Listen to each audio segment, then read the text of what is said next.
মঞ্চলৈ আমন্ত্ৰণ জনাব বিচাৰিছো। দীপাংকৰ দাস ডাঙৰীয়া আহি আমাৰ মাজত উপস্থিত হৈছে। তেখেতকো আমি মঞ্চলৈ আগুৱাই আহিবলৈ অনুৰোধ জনাইছো। প্ৰাক্তন প্ৰধান সম্পাদক তথা সুলেখক শ্ৰীযুত জিতুল দাস ডাঙৰীয়া, তেখেতকো আমি মঞ্চত আসন গ্ৰহণ কৰিবলৈ আমি অনুৰোধ জনাইছো। আমাৰ অনুষ্ঠান প্ৰতিষ্ঠানৰ লগত সহযোগিতা আগবঢ়োৱা, প্ৰতিটো অনুষ্ঠানক আমাক উৎসাহিত কৰি অহা আমাৰ নিউজ নাও চেনেলৰ স্বত্বাধিকাৰ উৎপল দাস ডাঙৰীয়া আমাৰ মাজত উপস্থিত হৈছেহি। তেখেতকো আমি মঞ্চলৈ আগুৱাই আহিবলৈ অনুৰোধ জনাইছো। আৰু ইয়াৰ পাছতে আমি মঞ্চলৈ আমন্ত্ৰণ জনাব বিচাৰিছো এই যাদৱপুৰ অঞ্চলৰ বিশিষ্ট ব্যক্তি শ্ৰীযুত দেৱেন দাস ডাঙৰীয়াক। তেখেতক আমি মঞ্চলৈ আগুৱাই আহিবলৈ অনুৰোধ জনাইছো। উপভোগ কৰিবলৈ আমি অনুৰোধ জনাইছো। এটা খুব সুন্দৰ তৃতীয় কাৰ্যসূচী হিচাপে আমাৰ মাজত আছে আমন্ত্ৰিত অতিথি চিনাকি পৰ্ব হৈ গৈছে। ইয়াৰ পাছতে আছে তেখেতসকলৰ সম্বৰ্ধনা অনুষ্ঠান। এই সম্বৰ্ধনা অনুষ্ঠানত পোনপ্ৰথমে আজি অনুষ্ঠানত পৰিচালনা কৰিবলৈ আগবঢ়োৱা স্থানীয় সমাজ কৰ্মী বলিন চন্দ্ৰ দাস ডাঙৰীয়াক উদ্যোক্তা মণ্ডলীৰ তৰফৰ পৰা জয়ন্ত দাস শাস্ত্ৰী ডাঙৰীয়াই এখনি ফুলাম গামোচাৰে তেখেতক সম্বৰ্ধনা জনাব বিচাৰিছে। তেখেতক সম্বৰ্ধনা জনাবলৈ আমি অনুৰোধ জনালো।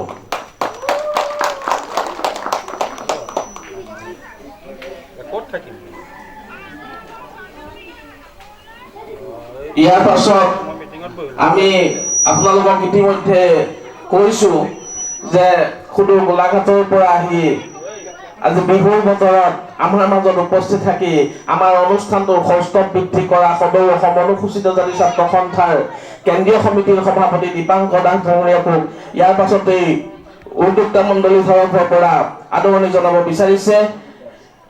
আৰু কেন্দ্ৰীয় সভাপতি দীপাংকৰ দাস ডাঙৰীয়াক এই আম্বেদকাৰ ফাউণ্ডেশ্যনৰ অজিত দাস ডাঙৰীয়াক সম্বৰ্ধনা জনাবলৈ আমি আহ্বান জনালো।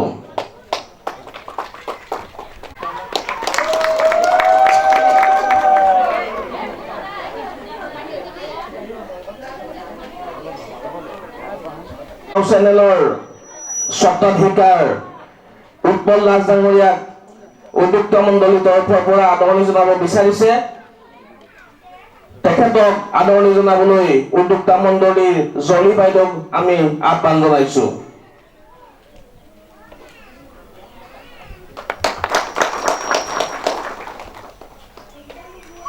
অৱগত কৰিছো কৈৱৰ্ত সাহিত্য আৰু সাংস্কৃতিক সভা অসমৰ প্ৰাক্তন প্ৰধান সম্পাদক তথা এই আপোনালোকৰ সন্মুখত তিনিজন যি মহান ব্যক্তিৰ প্ৰতিচ্ছবি আছে। এই তিনিগৰাকী মহান ব্যক্তিক তেখেতে যথেষ্ট অধ্যয়ন কৰি গৱেষণা কৰি কেইবাখনো গ্ৰন্থ তেওঁলোকৰ নামত প্ৰকাশ কৰি উলিয়াইছে। তেখেতকো আমাৰ তৰফৰ পৰা আমি এটা হাত চাপৰি আদৰণি জনাবলৈ আপোনালোকক আহ্বান জনাইছো।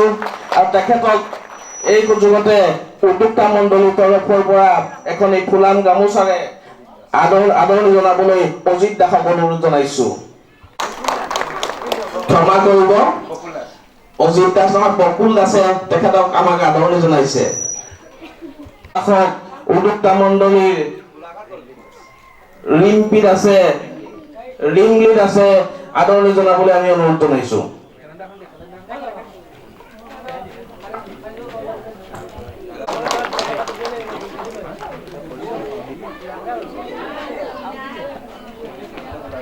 আজি এই সভাখন পৰিচালনা কৰাৰ দায়িত্ব সভাপতি মহোদয়ৰ হাতত কাৰ্যবিৱৰণীখন মই আগবঢ়াই দিছো। ধন্যবাদ।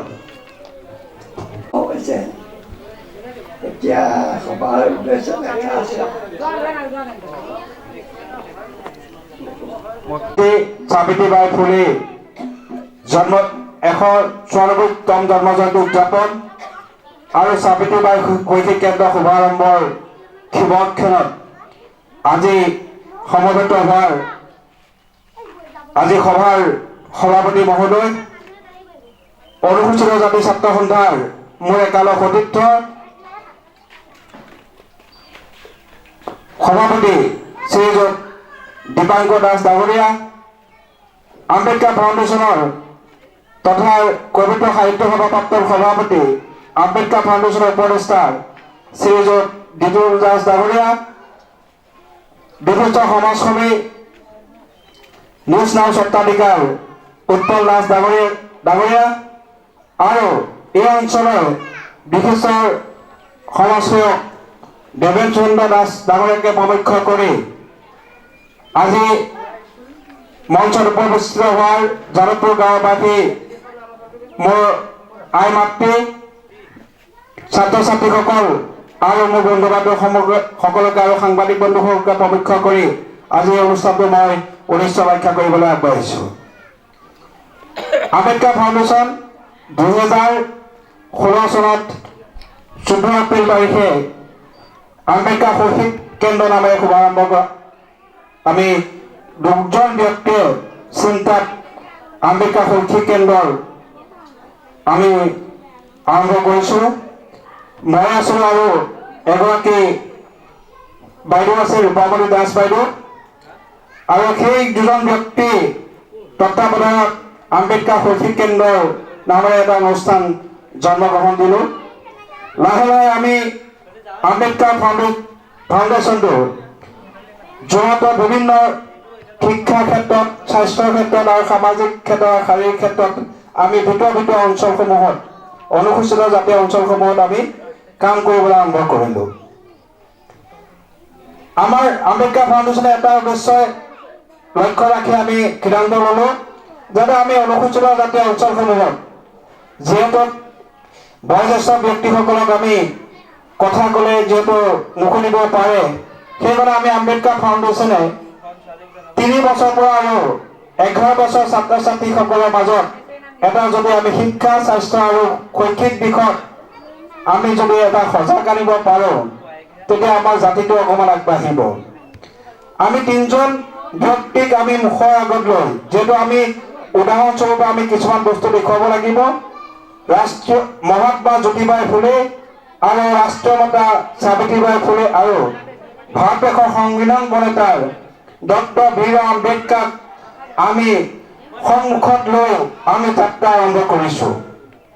আমি আম্বেদকাৰ ফাউণ্ডেশ্যন অসমৰ দ্বাৰা পৰিচালিত সাবিত্ৰীবাই শৈক্ষিক কেন্দ্ৰ নামেৰে এটি অনুষ্ঠান নাম দি আমি অনুসূচিত জাতীয় অঞ্চলসমূহত যদি প্ৰতি শনিবাৰ আৰু দেওবাৰে যদি আমি 1 ঘণ্টা সময় শাৰীৰিক, সাংস্কৃতিক আৰু শৈক্ষিক ক্ষেত্ৰত যদি আমি ছাত্ৰ ছাত্ৰীসকলক অকণমান শিক্ষা দিব পাৰোঁ, তেতিয়াহ'লে আমি জাতিটো হৈ কিবা এটা কৰিছোঁ বুলি আমি অনুভৱ কৰিম। গতিকে আজি এই খবৰখনত আমি পোনপ্ৰথমভাৱে এই সাবিত্ৰীবাই শৈক্ষিক কেন্দ্ৰটো শুভাৰম্ভৰ কাৰণে আমি যাদৱপুৰ গাঁৱত আমি সিদ্ধান্ত ল'লোঁ আৰু এই গাঁৱৰ পৰাই আমি অসমতে অকল যাদৱপুৰ যোৰহাট জিলাই নহয়, অসমৰ প্ৰতিখন জিলাত অনুসূচিত জাতীয় অঞ্চল গাঁওসমূহত যাতে আমি সাবিত্ৰীবাই শৈক্ষিক কেন্দ্ৰ যাতে প্ৰতিষ্ঠা কৰিব পাৰোঁ, তাৰ বাবে আপোনালোকৰ পৰা মই আশীৰ্বাদ বিচাৰিছোঁ, যাতে আপোনালোকে আমাক কামখিনি সুচাৰুৰূপে পৰিচালনা কৰিবৰ বাবে আমাক সহায় কৰে। আৰু এই সাবিত্ৰীবাই শৈক্ষিক কেন্দ্ৰটো যিহেতু এজন পৰিচালনা কৰিবৰ কাৰণে এজন ব্যক্তিৰ প্ৰয়োজন, যিহেতু আমি সেই ব্যক্তিজনক পৰিচালনা কৰিবৰ কাৰণে আমি যিহেতু সাবিত্ৰীবাই শৈক্ষিক কেন্দ্ৰ, সেইকাৰণে আমি এগৰাকী মহিলা আমি পৰিচালনা হিচাপে আমি মানে দায়িত্ব অৰ্পণ কৰিম। সেয়েহে এই গাঁৱতে আমি শুভাৰম্ভ কৰিব পাৰিছোঁ আৰু 20টা শৈক্ষিক কেন্দ্ৰত 20 গৰাকী পৰিচালিকাই এই অনুষ্ঠানটো চলাব। যিহেতু আমি এই অনুষ্ঠানটো ক্ষুদ্ৰমান, তেওঁলোকে পৰিচালনা কৰাৰ ক্ষেত্ৰত আমি মাননীয় আগবঢ়াম, যিহেতু বেছি নহয়, তেওঁলোকে যিহেতু অনুষ্ঠানটো কৰিব লাগিব, সফল কৰিব লাগিব, সেইটো কাৰণে আমি ক্ষুদ্ৰতম এটা আমি মাননীয় আগবঢ়াম। আৰু ইয়াত যিহেতু যোৰহাট জিলাৰ বিভিন্ন ঠাইৰ পৰা যিহেতু আমাৰ পৰিচালক মানে মহোদয় আহি পাইছেহি, যিহেতু আমি তেওঁলোকক চিনাকি কৰি দিম আৰু আমাৰ লক্ষ্য উদ্দেশ্যটো ইমানেই। আৰু পৰৱৰ্তী সময়ত আমাৰ বৌদ্ধিক প্ৰমুখ আমি নিমন্ত্ৰণ কৰিছোঁ। বৌদ্ধিক প্ৰমুখে সমূহ বিষয় আপোনালোকৰ মাজত মন্তব্য দাঙি ধৰিব। ইয়াকে কৈ মোৰ চমু বক্তব্য সামৰি মাৰিছোঁ। ধন্যবাদ। বা অনুমতি লৈ আমাৰ কেইজনমান ব্যক্তি ইতিমধ্যে আমাৰ মাজত উপস্থিত হৈছেহি আৰু সেই ব্যক্তিসকলক আমি আপোনালোকৰ মাজত অকণমান মৰম আৰু চিনাকি কৰিব বিচাৰিছোঁ। যিহেতু আমি সমাজ সেৱিকা ৰূপা বাইদেউ আমাৰ মাজত উপস্থিত হৈছেহি। আমি ৰূপা বাইদেউক আপোনালোকৰ মাজত চিনাকি কৰিব বিচাৰিছোঁ। অকণমান আমাৰ মঞ্চলৈ আহিবলৈ অনুৰোধ জনাইছোঁ। সময়তে আমাক মৰম চেনেহ দি আগবঢ়াই লৈ যায় এই বাইদেউক আমি অকণমান মৰম দিবৰ বাবে আমাৰ এই অঞ্চলৰ জুনি বাবুক অনুৰোধ জনাইছোঁ।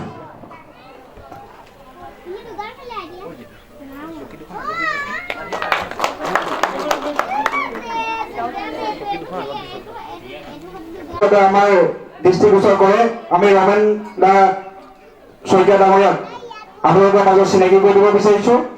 আমি ৰমেন দাক আমি অকণমান আগলৈ আহিব বাবে অনুৰোধ জনাইছোঁ।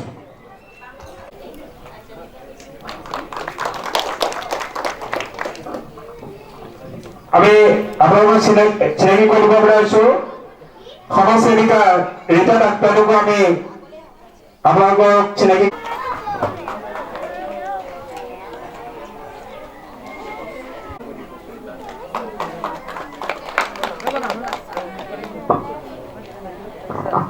পৰৱৰ্তী কাৰ্যসূচী আমি বিশেষকৈ জনসাধাৰণৰ দুখ দুৰ্দশা বাতৰিৰ ওপৰত প্ৰকাশ কৰি আমাৰ সকলোৰে সন্মানীয় হৈ পৰা শ্ৰদ্ধাৰ ৰমেন শইকীয়া ডাঙৰীয়া, আমাৰ এগৰাকী অন্যতম চতুৰ্থ স্তম্ভক আৰু শক্তিৰ কালিৰ ৰূপত প্ৰতিষ্ঠা কৰা সন্মানীয় উৎপল দাস ডাঙৰীয়া, স্থানীয় দেৱেন দাস ডাঙৰীয়াকে প্ৰমুখ কৰি আজিৰ এই পবিত্ৰখনত উপস্থিত হোৱা আই মাতৃসকল, ছাত্ৰ ছাত্ৰীসকল আৰু যুৱ বন্ধুসকল, কথাখিনি কোৱাৰ পাকখনতেই আপোনালোক সকলোলৈকে ইংৰাজী নৱবৰ্ষৰ লগতে আমাৰ অসমীয়াৰ অতি আপোন চেনেহৰ ভোগালী বিহুৰ শুভেচ্ছা জ্ঞাপন কৰিছোঁ।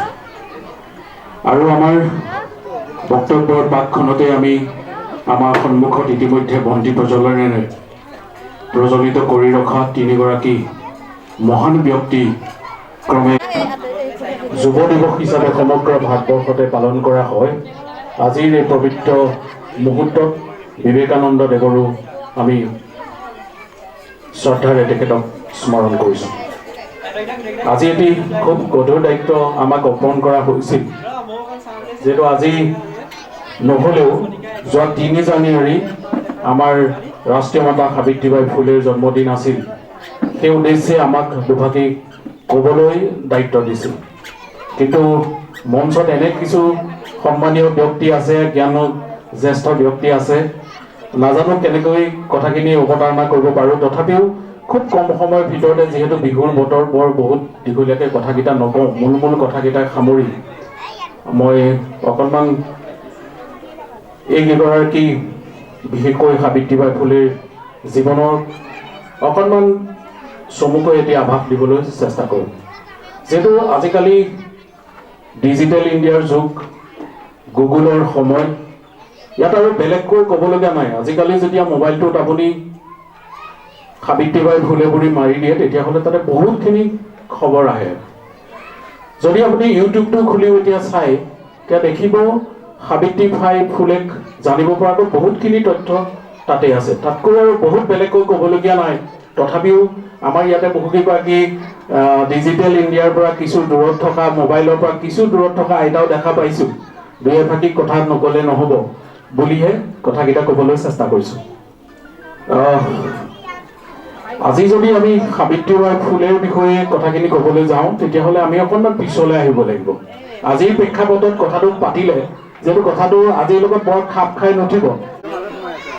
সাবিত্ৰীবাই ফুলে যেনেকৈ আমি আজি এই সভাখন অনুষ্ঠিত কৰিবৰ কাৰণে যাদৱপুৰ গাঁওখন কিয় বাছি লৈছোঁ, আমিতো বেলেগ ঠাইতো ক'ব পাৰিলোহেঁতেন। যোৰহাটৰ বহুত ডাঙৰ ডাঙৰ হল আছে, বেলেগ বেলেগ ঠাই আছে। যিহেতু আমি বাছি লোৱাৰ মূল কাৰণটো হ'ল যে যাদৱপুৰ গাঁওখন কৈৱৰ্ত জনগোষ্ঠীৰ এখন গাঁও। আপোনালোকে জানে যে কৈৱৰ্তসকলকে ধৰি অন্য 15টা যেনেকৈ আমাৰ বনিয়াসকল আছে, হীৰাসকল আছে, মালিকসকল আছে, তেনেকৈ আৰু 15টা সম্প্ৰদায়ক একগোট কৰি ভাৰতবৰ্ষৰ স্বাধীনতাৰ পিছত ৰাষ্ট্ৰপতি মহোদয়ে ৰাজ্যপালৰ পৰা এখন সূচীত আমাক অনুসূচিত জাতিৰ অন্তৰ্গত কৰিছে। সেয়েহে আমি আজি ইয়াতে গোট খাইছো। আৰু সাবিত্ৰীবাই ফুলেও যিটো নামটোতে তেখেতৰ পৰিচয় লুকাই আছে, তেখেত মালিক সম্প্ৰদায়ৰ আছিল, তাৰমানে এগৰাকী অনুসূচিত জাতি, য'ত মহাৰাষ্ট্ৰত সেইটো বেছিকৈ দলিত হিচাপে জনা যায়, দলিত। আৰু দলিত শব্দটোৰ স্ৰষ্টাও কিন্তু তেখেতৰ স্বামী মহাত্মা জ্যোতিবা ফুলে, তেখেতে দিয়া নাম দলিতটো। আৰু এতিয়া বেছিকৈ ভাৰতবৰ্ষৰ প্ৰেক্ষাপটত অনুসূচিত জাতিটোতকৈ বেছি দলিত শব্দটোহে বেছিকৈ প্ৰচলন হোৱা আমি দেখা পাইছো। আমি যে ক'লো 19 শতিকালৈ আমি কিয় ঘূৰি যাব লাগিব, তেতিয়া সময়খিনি আজিৰ নিচিনা নাছিল। যদিও সমাজত বিশেষকৈ ক'বলৈ আমি বেয়া নাপাওঁ, অনুসূচিত জাতিত দলিত নিজে এজন, আমাৰ সমাজত এতিয়াও কিছু কম বয়সত বিয়া পতা ল'ৰা ছোৱালী আছে, যদিও এতিয়া কিছু কমিছে। সেইটো চৰকাৰীভাৱেই হওক বা কিবা কিবি কাৰণে কমিছে, কিন্তু 9 বছৰ বয়সতে সাবিত্ৰীবাই ফুলে বিবাহ পাশত আবদ্ধ হ'ব লগা হৈছিল জ্যোতিবা ফুলেৰ সৈতে। আৰু জ্যোতিবা ফুলে এজন সেই সময়তে সমাজৰ বিভিন্ন যিবোৰ প্ৰতিবন্ধকতা আছিল, সেই প্ৰতিবন্ধকতাবিলাক দূৰ কৰি তেখেতে কিন্তু সমাজখন আগুৱাই নিবলৈকে জানিব। সেই সময়ত অনুসূচিত জাতি দলিতসকলক পঢ়া শুনা কৰিবলৈ কোনো সুবিধা প্ৰদান কৰা হোৱা নাছিল, তেওঁলোকক বিদ্যালয়লৈ যাবলৈ দিয়া নাছিল। সেই সময়ত সমাজখনেই তেনেকুৱা আছিল। এদিন যেতিয়া সাবিত্ৰীবাই ফুলে তেখেতৰ পঢ়াৰ প্ৰতি খুব ৰাপ আছিলে, তেতিয়া তেখেতে যেতিয়া কিতাপখন উলিয়াই আনিছিল, তেতিয়া তেখেতৰ দেউতাকে কিতাপখন হাতৰ পৰা দলিয়াই দি কৈছিল যে আমাৰ দৰে পিছপৰা, নিককটীয়া, দুৰ্বল আৰু সমাজত আমাৰ স্থান নাই, সেইকাৰণে আমি পঢ়া শুনা কৰিব নালাগে। কিন্তু সাবিত্ৰীবাই ফুলে ৰৈ যোৱা নাছিল।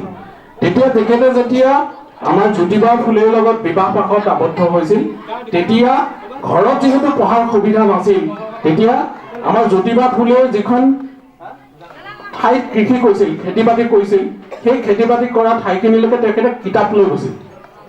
আৰু কিতাপ লৈ যোৱা সেই খেতি বাতি জগা জাৰিটোতে জ্যোতিবা ফুলে সাবিত্ৰীবাই ফুলে ডাঙৰীয়ানীক পঢ়িবৰ বাবে সুবিধা কৰি দিছিল, শিকাইছিল। আৰু তেখেতে নিজৰ একাগ্ৰতা বলত যথেষ্ট দূৰ আগবাঢ়ি গৈছিল। আৰু আপোনালোকে জানি ভাল পাব, 1813 চনত জন্মগ্ৰহণ কৰা সাবিত্ৰীবাই ফুলে 1848, তাৰমানে ভাৰতবৰ্ষৰ স্বাধীনতাৰ 100 বছৰৰ আগত তেখেতে পুনে বিদেৱাৰা, আৰু সেই বিদ্যালয়খনৰ দায়িত্ব সাবিত্ৰীবাই ফুলে শিক্ষক হিচাপে গ্ৰহণ কৰিছিল।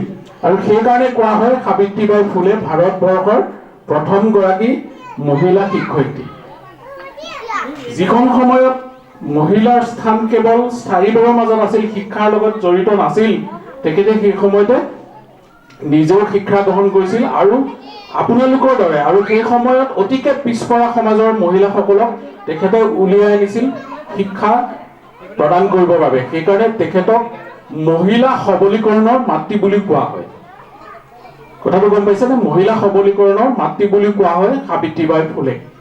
আৰু তেখেতৰ সেই 17 বছৰ বয়সতে যিহেতু সেই উদ্যোগটো গ্ৰহণ কৰিছিল, তেখেতে খুব কষ্ট কৰি গাঁৱৰ সেই সময়ৰ মহিলাসকলক, ছোৱালীসকলক উলিয়াই আনি যি শিক্ষা প্ৰদান কৰিছিল, তাৰ 3 বছৰৰ পিছত তেখেতে আৰু 3খন বিদ্যালয় পাতিবলৈ সক্ষম হৈছিল। আৰু মহাৰাষ্ট্ৰৰ শিক্ষা ব্যৱস্থাত তেখেতে এক জনজাগৰণ সৃষ্টি কৰিবলৈ সক্ষম হৈছিল।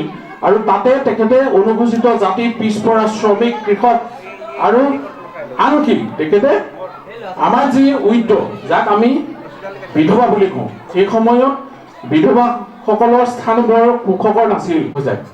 তেখেতসকলে সেই কাৰণেও কাম কৰিব লগা হৈছিল। আৰু তেওঁলোকে কিছু আশ্ৰয় গৃহ তাতে ব্যৱস্থা কৰিছিল, য'ত তেওঁলোকে, কিন্তু এটা কথা মুকলিকৈ কৈছো, যদিও সমাজত শিক্ষাৰ প্ৰচলন নাছিল, কিন্তু বিধৱাসকলৰ ওপৰত যৌন শোষণ কিন্তু চলি আছিল। তেওঁলোকে যৌন শোষণৰ আতিশায্য বলি হৈ যি তেওঁলোকে সন্তান জন্ম দিব লগা হৈছিল সেই সন্তানৰ দায়িত্ব কিন্তু জ্যোতিবা ফুলেই গ্ৰহণ কৰিছিল। আৰু আপোনালোকে জানি এই কথাটো কৈ গৈছোঁ, যিহেতু সন্তান তেওঁলোকৰ নাছিল, জ্যোতিবা ফুলে আৰু সাবিত্ৰীবাই ফুলে নিজৰ সন্তান নাছিল, তেওঁলোকে এগৰাকী ব্ৰাহ্মণ মহিলা, তেখেতে প্ৰথমগৰাকী মহিলা প্ৰধান শিক্ষয়িত্ৰী হিচাপেও ভাৰতবৰ্ষত স্বীকৃত হ'ল যদিও যিহেতু তেখেত এগৰাকী অনুসূচিত জাতিৰ মহিলা আছিল, সমাজত যিহেতু তেওঁলোকৰ স্থান খুব আশাব্যঞ্জক নাছিল, তেওঁলোকক যেনেকৈ উঠাই নিব লাগিছিল সমাজ ব্যৱস্থাই তেওঁলোকক কিছু অন্যায় কৰিলে বুলি আমাৰ অনুভৱ হয়। কিন্তু যেনেকৈ সূৰ্যটোক ডাৱৰে ঢাকি ৰাখিব নোৱাৰে, তেওঁলোকক ঢাকি ৰাখিবলৈ সক্ষম নহ'ল। তেওঁলোকে গোটেই ভাৰতবৰ্ষজুৰি এক জনজাগৰণ, এক নৱজাগৰণৰ সূচনা কৰি আজি জ্যোতিবাই ফুলেৰ দৰে মহান মহিয়সীক আমি ইয়াতে শ্ৰদ্ধা তৰ্পণ কৰিবলৈ বাধ্য হৈছোঁ। আৰু তাৰ কাষতে থকা তেখেত মহাত্মা জ্যোতিবা ফুলে, যিজন ডক্টৰ B.R.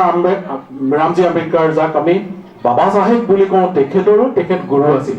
আৰু তাৰ উপৰিও তেখেত কবিৰ আৰু বুদ্ধ, যিজনে দেশত আমাক সমতাৰ বাবে শিকায়, বুদ্ধদেৱৰো তেখেত আদৰ্শ ব্যক্তি আছিল। আজি গুৰুত্বৰ দুখন খুব গুৰুত্বপূৰ্ণ কাব্যপুথি আছে, এখন হ'ল কাব্য ফুলে আৰু এখন হ'ল আপোনাৰ ভৱন কাশী সুবোধ বুলি। তো আপোনালোকে তাতে এটা খুব ধুনীয়া শ্লোগান আছে, যেনেকে আম্বেদকাৰ দেৱে কৈছিল, কি বুলি কৈছিল? আম্বেদকাৰ দেৱৰ এটা ধুনীয়া শ্লোগান আছে নহয়, শিক্ষিত হওক, সংগঠিত হওক আৰু সংগ্ৰাম কৰক। এইটো তেখেতে এটা শ্লোগান আমালৈ আগবঢ়াই গৈছিল। যিহেতু অনুসূচিত জাতিৰ লোকসকল আজি ভাৰতবৰ্ষৰ ৭৫ বছৰৰ পাছতো এতিয়াও আমাৰ অৰ্থনৈতিক অৱস্থা বৰ এক সুখকৰ নহয়। তাৰ বাবে আমি কি কৰিব লাগিব? শিক্ষাকে প্ৰধান আমি আহিলা হৈ যাব লাগিব। শিক্ষাৰ যদি আমি আগবঢ়াই নিব পাৰোঁ, তেতিয়াহ'লে সমাজখন আমি আগবাঢ়িব। যিটো কথা আমাৰ জ্যোতিবা ফুলে ডাঙৰীয়ানীয়েও দেখাই গৈছিল। তেখেতে ৩টা মূল মন্ত্ৰত কাম কৰিছিল। যেনেকৈ তেখেতে কিহৰ ওপৰত কাম কৰিছিল? তেখেতে সমতাৰ বাবে এডুকেশ্যন, যোৱা আৰু শিক্ষা গ্ৰহণ কৰা। এই কথাটো কিয় কোৱা হ'ল? আজি যিহেতু আমাৰ সাবিত্ৰীবাই শৈক্ষিক কেন্দ্ৰ খোলাৰ এক শুভাৰম্ভ অনুষ্ঠান, আপোনালোকে আকৌ ভাবিব, যিহেতু এতিয়া চৰকাৰে বিনামূলীয়া এক শিক্ষা প্ৰদান কৰি থকাৰ সময়ত আকৌ কিহৰ বাবে সাবিত্ৰীবাই ফুলে শৈক্ষিক কেন্দ্ৰ, নহয়নে?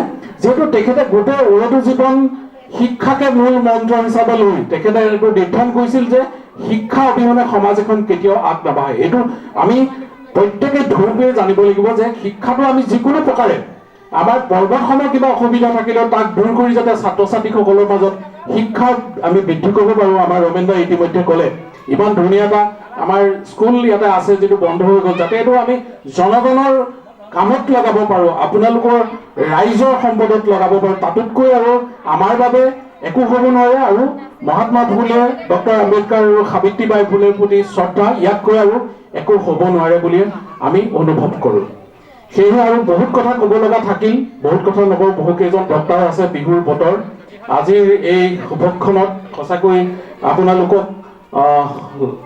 এনেকৈ শ্ৰীমুখ দৰ্শন কৰিবলৈ পাই বৰ আপ্লুত হৈছোঁ।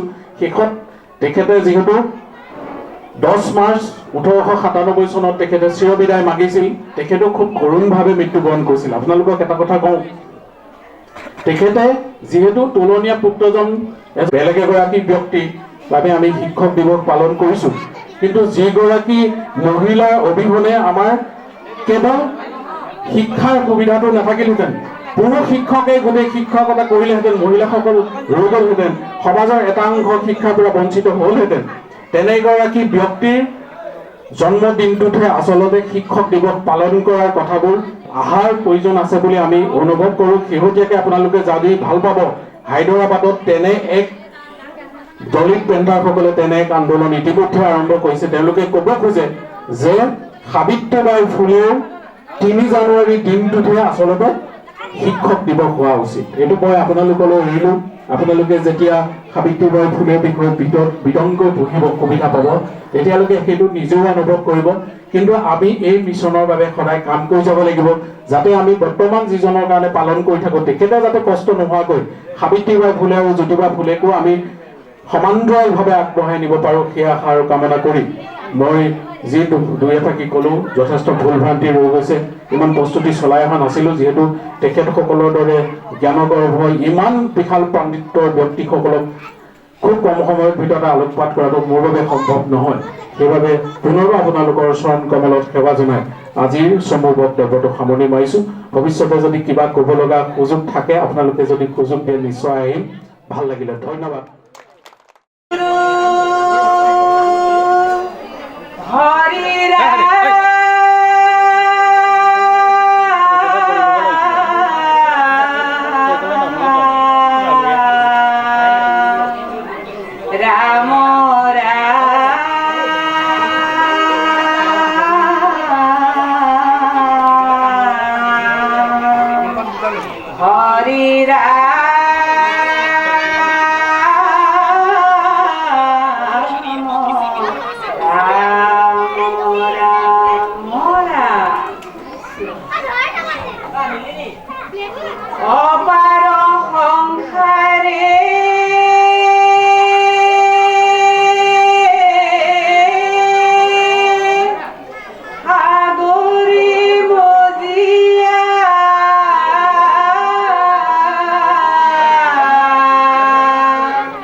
रुक्मिणीये कांदिया से पदुली लैसा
চরণে করু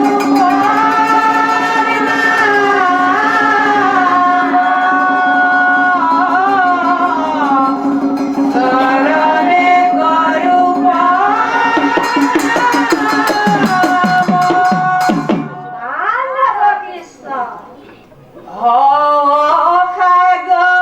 রতে ও গুরু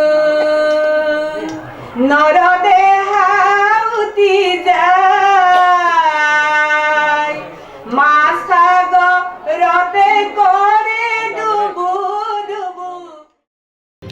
আজি আম্বেদকাৰ ফাউণ্ডেশ্যন অসমৰ উদ্যোগত যোৰহাটৰ যাদৱপুৰ প্ৰাথমিক বিদ্যালয়ৰ প্ৰাংগণত ভাৰতবৰ্ষৰ প্ৰথমগৰাকী শিক্ষয়িত্ৰী সাবিত্ৰীবাই ফুলেৰ 194 সংখ্যক জন্ম জয়ন্তী উদযাপন হয়।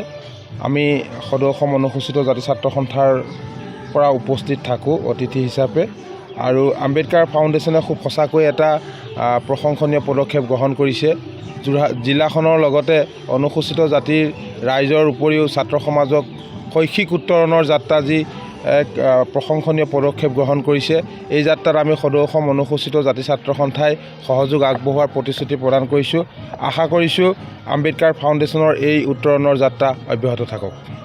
এই যি শৈক্ষিক প্ৰকল্প উদ্বোধন আজি কৰা হ'ল, এই শৈক্ষিক প্ৰকল্পৰ ছাত্ৰ ছাত্ৰীসকল কিদৰে লাভান্বিত হ'ব? নিশ্চিতভাৱে যিখিনি আমাৰ স্কিলবিলাক আছে, যিখিনি প্ৰতিভা এতিয়াও বহু ক্ষেত্ৰত বিকাশ কৰিবৰ কাৰণে বা প্ৰতিফলিত কৰিবৰ কাৰণে মঞ্চৰ অভাৱ হয়, আম্বেদকাৰ ফাউণ্ডেশ্যনৰ উদ্যোগত ই এখন উপযুক্ত মঞ্চ হ'ব বুলি আমি আশা প্ৰকাশ কৰিছোঁ। পুথিগত শিক্ষাৰ উপৰিও অন্যান্য যিখিনি শিক্ষা আছে সেইখিনি উপস্থাপন কৰিবলৈ সক্ষম হ'ব বুলি ভাবিছোঁ। আমাৰ যোৰহাটৰ যাদৱপুৰ প্ৰাথমিক বিদ্যালয়ত সাবিত্ৰীবাই শৈক্ষিক কেন্দ্ৰ স্থাপনৰ যি এক পৰিকল্পনা কৰিছে, ই সঁচাই আদৰণীয়। যিহেতু ভাৰতবৰ্ষৰ সবলীকৰণৰ মাতৃ সবলীকৰণৰ এক হোতা আৰু মহিলা প্ৰথম শিক্ষয়িত্ৰী সাবিত্ৰীবাই ফুলে ইমান দিন সমাজত উপেক্ষিত হৈ আছে বুলি ক'লেও ভুল কোৱা নহয়। যিহেতু তেখেত আৰু তেখেতৰ স্বামী সাবিত্ৰীবাই ফুলেৰ আদৰ্শৰে তেখেতসকলে 19 শতিকাৰ মহাৰাষ্ট্ৰৰ সেই সমাজখনক তেওঁলোক ওলাই আহি পেলাই তেওঁলোকে যি এক শিক্ষাৰ বাতাবৰণ গঢ়ি তুলিবলৈ সক্ষম হৈছিল, তেখেতসকলৰ আদৰ্শতে অসমৰ যোৰহাট জিলাৰ যিসকল অনুসূচিত জাতি এতিয়াও গাঁও আৰ্থ-সামাজিকভাৱে পিছ পৰি আছে, সেই ছাত্ৰ ছাত্ৰীসকলৰ মাজত সোমাই ছাত্ৰ ছাত্ৰীসকলৰ সজাগতাৰ লগতে তেওঁলোকৰ যি আমাৰ এক্সট্ৰা কাৰিকুলাৰ এক্টিভিটিছবিলাক আগবঢ়াই নিয়াৰ ক্ষেত্ৰত ভাবিছোঁ আমাৰ এই সাবিত্ৰীবাই শৈক্ষিক কেন্দ্ৰই নিশ্চয়কৈ সহায় কৰিব। আম্বেদকাৰ ফাউণ্ডেশ্যনে এটা ভাল পদক্ষেপ গ্ৰহণ কৰিছে। যিহেতু ভাৰতবৰ্ষৰ সংবিধান প্ৰণেতা ডক্টৰ বি.আৰ. আম্বেদকাৰৰ লগতে ফুলেবাইৰ প্ৰতিচ্ছবি আৰু তেওঁৰ স্বামীৰ প্ৰতিচ্ছবি প্ৰতিষ্ঠা কৰি আজি এটা নতুন পৰিকল্পনা আৰম্ভ কৰিছে। এই পৰিকল্পনাটো হ'ল যে অনুসূচিত জাতিৰ যিসকল লোকে বসবাস কৰি আছে, সেই বসবাস কৰি থকা স্থানৰ 3 পৰা 10 বছৰৰ যিসকল শিশু, সেইসকলৰ জন্মতে এটা প্ৰতিভা লৈ আহে। সেই প্ৰতিভাটো চিনাক্ত কৰিব আৰু চিনাক্ত কৰি তাক আৰু প্ৰসাৰ কৰাৰ ক্ষেত্ৰত উদ্যোগ ল'বলৈ এটা প্ৰকল্প আৰম্ভ কৰিছে। আমাৰ যোৰহাট জিলাৰ 20খন গাঁৱত তেখেতসকলে কৰিব বুলি কৈছে। আৰু আমি আশা কৰিম কেৱল অনুসূচিত জাতিৰ গাঁৱেই নহয়, অসমৰ প্ৰতিখন গাঁৱতে এই প্ৰজেক্ট এদিন প্ৰসাৰ হ'ব। আৰু যিগৰাকী মহিলাৰ সোঁৱৰণত এই অনুষ্ঠানটো আৰম্ভ কৰিছে, তেখেত ভাৰতবৰ্ষৰ প্ৰথমগৰাকী শিক্ষয়িত্ৰী। গতিকে ভাৰতবৰ্ষত সেই শিক্ষয়িত্ৰীগৰাকীৰ জন্মদিনটো যাতে প্ৰতি বছৰে পালন কৰা হয়, সেইটো আমি আজিৰ এই স্থানৰ পৰাই কামনা কৰিছোঁ।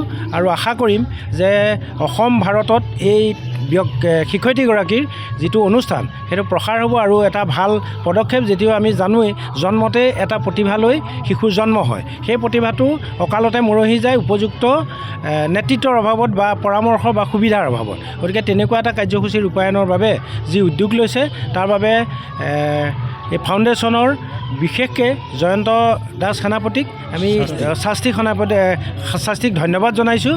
আৰু আশা কৰিম এওঁৰ নেতৃত্বত যিসকলক নিযুক্তি দিছে তেওঁলোকে এটা ভাল পদক্ষেপ গ্ৰহণ কৰিব। ধন্যবাদ। আমি ধন্যবাদ জনাইছোঁ সাংবাদিক বন্ধুসকলৰ লগতে আজি অনুষ্ঠানটোত উপস্থিত থকা বিশিষ্ট ব্যক্তিসকলক। আমাৰ আম্বেদকাৰ ফাউণ্ডেশ্যন অসমৰ উদ্যোগত আমি অতি পিছপৰা অনুসূচিত জাতি তথা অতি পিছপৰা অঞ্চলসমূহত আমি সাবিত্ৰীবাই শৈক্ষিক কেন্দ্ৰ নামেৰে এটি অনুষ্ঠান জন্ম দি আমি 3 বছৰৰ পৰা 11 বছৰ ছাত্ৰ ছাত্ৰীসকলক এখন উপযুক্ত মঞ্চ দিবৰ বাবে আমি প্ৰয়াস কৰিছোঁ। আজি প্ৰথম এই ভোগালী বিহুৰ প্ৰাকখনত যাদৱপুৰ গাঁৱত আজি প্ৰথম সাবিত্ৰীবাই শৈক্ষিক কেন্দ্ৰটো শুভাৰম্ভ কৰা হৈছে আৰু ইয়াৰ পাছত আমি আৰু 19টা সাবিত্ৰীবাই শৈক্ষিক কেন্দ্ৰৰ আমি বিহুৰ পাছতে আমি প্ৰতিখন গাঁৱতে আমি শুভাৰম্ভ কৰিম আৰু ইয়াৰ এটা আমি কাৰ্যসূচী আমি হাতত ৰাখিছোঁ 100 দিনীয়াৰ গাঁৱৰ সম্পৰ্ক যাত্ৰাৰ আম্বেদকাৰ ফাউণ্ডেশ্যনৰ উদ্যোগত গাঁৱৰ সম্পৰ্ক যাত্ৰাৰ এই গাঁৱৰ সম্পৰ্ক যাত্ৰাৰ লগতে আমি এই 20টাৰ সাবিত্ৰীবাই শৈক্ষিক কেন্দ্ৰৰ যিকেইটা আছে সেইকেইটা আমি শুভাৰম্ভ অতি সোনকালে কৰিম আৰু ইয়াৰ পৰা আমি মানে ছাত্ৰ ছাত্ৰীসকলৰ জীৱনৰ এটা নতুন এখন মঞ্চৰ পাব যিহেতু মঞ্চৰ অভাৱত যিহেতু বহুত ল'ৰা ছোৱালী গাঁৱৰ ভিতৰতে সোমাই থাকিবলগীয়া হয় আমি সেইটো কাৰণে গ্ৰাম্য অঞ্চলৰ যোগেদি যাতে আমি এখন মঞ্চ দি যাতে ছাত্ৰ ছাত্ৰীসকলৰ যাতে যোৰহাটতে নহয় বা গুৱাহাটীতে নহয় অসমতে নহয় যাতে দিল্লী নিচিনা বা বিশ্ব দৰবাৰত যাতে আমি থিয় কাব পাৰোঁ তাৰে আমি মনোকামনা কৰা হৈছে।